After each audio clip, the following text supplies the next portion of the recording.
Every so often, a game comes along that makes you feel like an unstoppable one-man army. The new Doom The Dark Ages is exactly that.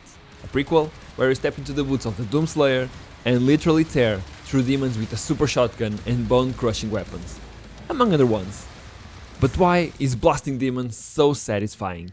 Why do we love to feel invincible? We're digging into the psychology behind Doom's power fantasy, from stress relief and escapism to a primal craving for control and adrenaline. Along the way, we'll compare Doom to fellow monster mashing games like God of War, Wolfenstein, and Devil May Cry, and even hear from the developers on how they keep that vibe alive. First, a quick primer on Doom The Dark Ages. This is the 8th main Doom game, released May 15, 2025. It's a prequel set before the events of Doom from 2016. The Doom Slayer is caught in a savage war. Allied with godlike kings and wizards, he fights back endless swords of hell across ruined castles and nightmare realms. Visually and tonally, it's Doom, but dipped into more of a dark fantasy theme. Gameplay-wise, Dark Ages shifts from the acrobatic combat of Doom Eternal to something a bit more grounded. Your Doom Slayer is an iron tank, now equipped with a huge shield saw for blocking and parrying, and heavy melee weapons like maces and flails. New toys include piloting a roaring cyber dragon and a gigantic Atlan mech. Through it all, the Slayer remains the super weapon of gods and kings, wielding classics like the super shotgun and these new bone-chewing arms, which are really fun to use. In short, it's still Doom at its core. You are completely overpowered, fighting literally insane odds on demon-filled battlefields. The story is deeper now, with more cutscenes and lore, but the central appeal remains: to feel like a god in a hellish medieval war. So, why do we love this? Part of it is simply that feeling of power. Doom is the ultimate power fantasy. You're an indestructible anti-hero mowing down hordes with mega weapons. The game is literally designed around it. As Bethesda puts it, you stand and fight on demon-infested battlefields in the vicious, grinding combat the original Doom is famous for. It's almost comically over the top. In Dark Ages, the Slayer is explicitly described as a super weapon of gods. You're carrying out the kind of killing even lesser beings can handle. The developers know exactly what they're doing. In a recent interview for Vice.com, game director Hugo Martin said, "What do you do in the medieval Doom? You want to stand and fight, you want to feel like a gladiator. Leonidas was a big touchstone." In other words, the whole point is to make you feel like the hero of an epic arena battle. You have to feel powerful. Smashing demons to bits should come as second nature. The designers even streamlined controls so that your three core actions, the shield throws, the melee strikes and the gunfire, feel intuitive and something that works well when put together. The right moving combat should be obvious and fun, as Hugo puts it. The game is asking you to do what you want to do, and doing the right thing is intuitive and it's fun. It works. Picking up a shotgun and seeing demons explode in slow motion gore never stops being thrilling. The world puts you at the top of the food chain, completely in control. You have new skills to master. The shield saw can block or stick into enemies, your chainsaw overcharges for a one-hit kill, grappling hooks fling you through the air, yet the game always rewards you for using them fluidly. As a player, you feel skilled and capable. As a good player of Doom, you know you always need to keep moving. In one word, awesome. Beyond raw power, Doom taps into what psychologists call the flow state, that blissful in-the-zone feeling. Since I can't spell this guy's name, I'll write it out. His research showed that when a task is challenging, active and engaging, we can become completely absorbed and lose track of everything else. And games like Doom are tailor-made for flow. As you see, Riverside psychologist Kate Sweeney explains, video games are one of the best ways to get into flow. They have clear goals, get progressively harder, and give immediate feedback. You plan each firefight, dodge and shoot on reflex, hour pass in what feels like minutes.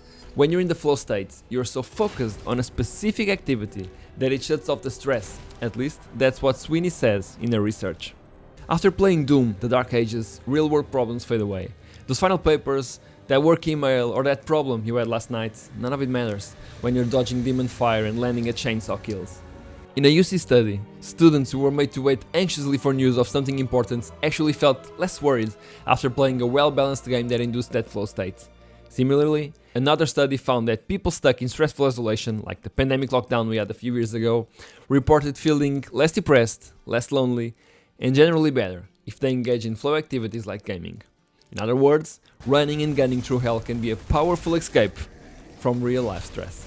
Video games don't solve our problems, and that's important to note, but they offer a chance to step out of them for a while. This kind of escapism is well documented. Researchers note that games can serve as effective tools for stress relief. A study on open world games even found that the immersive freedom they provide significantly improved players' relaxation and well-being. Doom is an open world, but its fast-paced immersion delivers the same effect. You are completely in control of something. Especially if life feels chaotic or overwhelming, it's calming to pick a gun up and know exactly what to do next. One systematic review found that a major reason people turn to gaming is to regain a sense of control that's missing in their real life. In Dark Ages, you literally control your fate. You choose which demon dies next and with what weapon. And some of those can be gruesome, but so much satisfying. Let's talk science. Can slaughtering demons actually relieve stress? Contrary to old tales that violent game makes us angrier, some recent studies suggest the opposite. In a 2024 experiment, researchers had people play a violent scene and a non-violent scene in Uncharted 4. The result? Players of the violent scene actually showed a drop in cortisol, the stress hormone. In lay terms, they got more relaxed. Aggression didn't spike, but cortisol levels went down in the violent game group. The lead researcher, Gary Wagner, himself a gamer, comments that violent play had no effect on aggression whatsoever, but it provided even beneficial psychological effects, like relaxation. Even older studies back this up. A study of teens found that playing games, even very violent ones, gave them stress relief, feelings of competence and relaxation. In other words, killing virtual monsters made them feel better about themselves and helped them unwind. The authors note that these hyper-violent games felt real enough to provide an outlet. They let players assert ascendancy over the real and manage stress. Of course, a dose of adrenaline is in play too. Doom's frantic combat triggers an adrenaline rush akin to a safe thrill, similar to skydiving without a parachute. Game researcher Leonard Knack explains that FPS games put our decision-making tasks on speed. Our brains are kind of hardwired for this. Evolution didn't prepare us for office jobs, so we miss this adrenaline-generating decision-making. Doom's shoot, dodge, shoot loops deliver exactly that. Your fight-or-flight system lights up, which can feel exhilarating. Afterwards, that adrenaline crush is often replaced by a sense of relief or euphoria. You conquered a mini-battle, and you survived. So, while Doom is in therapy, it is cathartic. It gives us permission to vent aggression and anxiety on demons instead of real people. And I think that's good. And evidence suggests that, in moderation, it actually reduces stress in the moment. Doom is perfect for stress reduction, and science is agreeing more and more as time passes and more studies are done. Beyond emotion and stress, there's the cognitive boost too. According to the self-determination theory by Richard Ryan and Edward Deci, humans have basic psychology needs for competence, autonomy, and relatedness. Games like Doom eat two of those hearts. Competence when feeling skilled and autonomy for having control. Simply put, we love games where our actions matter and we feel effective. Doom, The Dark Ages, is a competence bonanza. Each demon you kill with a well-aimed shot or a perfectly timed parry gives immediate feedback. Satisfying gore, an auto queue, health pickups, points, all of that. The Slayer levels up, unlocks upgrades and feel progressively stronger. Hyper-violent games give players a feeling of competence. They feel good at something. You can say that about most real-world tasks. Autonomy, or control, is equally huge. Every encounter in Doom is optional in a way. You decide which demon to kill first, when to reload or chainsaw, how to move in the arena, all of that. The game never forces you down a wrong path as the game is mostly semi-linear. It rewards creativity and choice. That taps into another non-benefit, a structured activity where you are in charge, not your job, not your landlord, but you and only you.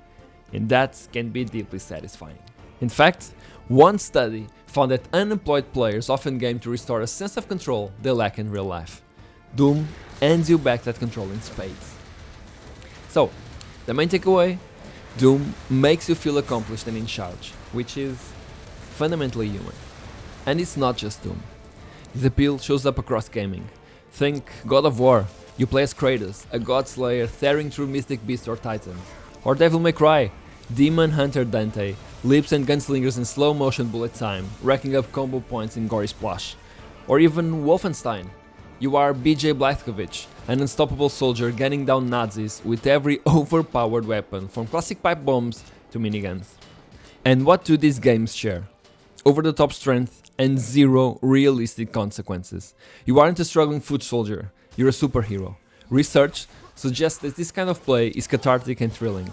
We don't actually want real violence, but we have pent-up impulses and adrenaline cravings that this game satisfies in a safe way. We feel powerful, invincible, and important. Even games outside shooters can tap into the same fantasy. In many RPGs or action titles, players often say, "I just love feeling like a badass," or "it's fun to plow through enemies."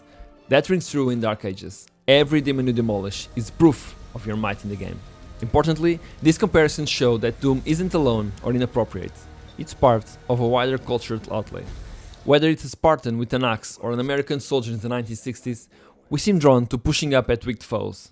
When critics in the 2010s accused Doom of glorifying violence, gamers often countered that it was just finding evil, with cartoonish carnage, not real-world nastiness.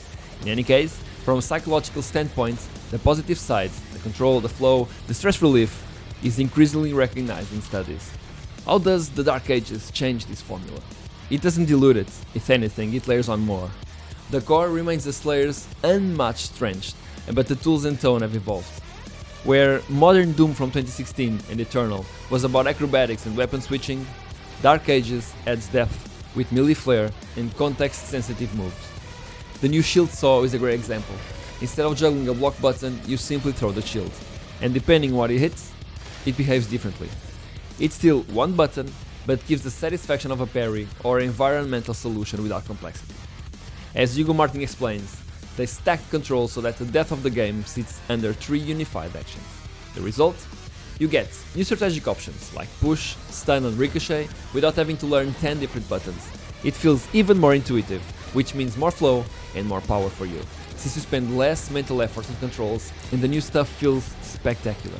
Riding a rocket fire dragon across a battlefield, turning a corner into a horde of demons and shotgun blasting them from point blank. These moments are designed to be the show stealers. Meanwhile, the story gives context. This war is so epic that kings, war elephants and space dragons join the party. But even as the world expands, nothing distracts from the center of gravity. You, the Slayer, just dominating.